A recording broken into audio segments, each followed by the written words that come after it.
Assalamualaikum warahmatullahi wabarakatuh. Saya Andrea Juansa dengan suatu kesempatan. Di sini saya akan menjelaskan tentang rangkuman yang telah saya pelajari selama semester 4 pada mata kuliah Sistem Manajemen Database ketiga. Oke, saya berlama-lama, langsung saja kita masuk ke video pembahasan.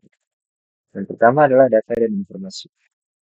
Data merupakan sekumpulan fakta atau angka mentah yang belum diproses. Data bisa bersama observasi, pengukuran, wawancara, atau hasil pengumpulan dari sistem matematis. Data tidak memberikan arti yang jelas secara langsung hingga diolah lebih lanjut. Contoh, seorang petugas kesehatan mencatat hasil pengukuran berat badan dari 50 balita di sebuah posyandu dengan angka-angka seperti 10,2 kg, 11,5 kg, 9,8 kg, dan seterusnya. Tetapi, semua angka tersebut belum memberikan gambaran apakah berat badan anak-anak tersebut termasuk normal, di bawah standar, atau kelebihan. Sehingga masih perlu diolah agar bisa menjadi informasi yang bermanfaat untuk pengambilan keputusan. Kemudian informasi. Informasi adalah hasil dari pengolahan data yang telah disusun, dianalisis, atau diinterpretasikan sehingga memiliki makna, nilai, dan kegunaan bagi pengguna dalam proses pengambilan keputusan. Informasi menjelaskan apa, siapa, kapan, di mana, dan bagaimana dari data yang tersedia. Contoh, ketika guru mencatat kehadiran siswa setiap hari selama 1 bulan penuh, catatan tersebut hanyalah data. Tetapi setelah diolah menjadi grafik untuk menghitung rata-ratanya, diperoleh informasi bahwa tingkat kehadiran tertinggi terjadi pada hari Rabu dan rendah pada hari Senin, yang memberikan kemampuan baru kepada guru untuk mengevaluasi pola belajar siswa di awal semester. Kemudian perbedaan data dan informasi.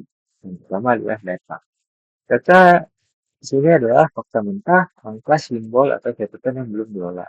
Angka, tes acak, hasil observasi, dan data tidak langsung bermakna. Data juga bahan mentah yang untuk dianalisis. Data belum bisa digunakan secara langsung. Kemudian informasi. Informasi yaitu hasil pengolahan data yang memiliki makna dan kegunaan. Informasi juga berisi ringkasan, laporan, grafik, atau kesimpulan. Informasi sudah bermakna dan bisa digunakan untuk pengambilan keputusan. Informasi memberikan pemahaman dan pengetahuan. Dan informasi bisa digunakan untuk analisis, evaluasi, dan keputusan. Kemudian yang ketiga, database. Database atau basis data adalah kumpulan data yang terstruktur, terorganisir, dan disimpan secara sistematis dalam suatu media digital, yang memungkinkan data tersebut dikelola, diakses, dan dimanipulasi dengan mudah dan efisien. Definisi dari berbagai sumber yaitu data ini juga bisa disebutkan sebagai hubungan antar data dan efisiensi penyimpanan menurut kajian Goetz. Kemudian database juga disimpan secara sistematis dan dapat diakses dengan program komputer menurut stabil. Sedangkan menurut Elmastri dan Nakate, data saling terkait dan memiliki makna dalam konteks tertentu. Yang keempat, model database. Yang pertama ada model standar. Model standar tidak menunjukkan koneksi internet atau perangkat lain agar dapat berfungsi. Semua progres pengolahan data dan eksekusi dilakukan secara lokal di perangkat pengguna. Semua pemrosesan dilakukan menggunakan sumber daya perangkat yang menggunakan aplikasi seperti CPU, RAM, dan storage lokal. Kemudian ada model klien atau server. Klien dan server biasanya terhubung melalui jaringan lokal LAN atau internet WAN.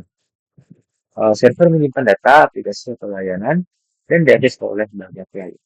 Kemudian ada model tree atau tier. Setiap lapisan berfungsi sebagai modul terpisah, memudahkan pengembangan, perbaikan, dan pembaruan tanpa mengganggu lapisan lain. Setiap tier dapat diskalakan secara terpisah sesuai kebutuhan. Misalnya, menambah kapasitas server database tanpa mengubah tampilan aplikasi. Kemudian ada konsep database. Relational database. Pertama adalah table, yaitu struktur utama penyimpanan data yang terdiri dari baris dan kolom. Kemudian ada relasi, primary key, dan foreign key. Kemudian ada struktur table. Struktur table yang pertama ada baris. Baris adalah suatu unit data lengkap dalam tabel yang mewakili satu entitas atau kejadian. Satu baris pada tabel pelanggan mewakili satu pelanggan lengkap dengan data nama, alamat, dan nomor telepon. Kemudian ada kolom. Kolom adalah kategori data yang disimpan dalam tabel yang menentukan tipe data dan atribut dari database. Contoh, kolom nama, alamat, tanggal lahir. Kemudian ada primary key atau kunci utama.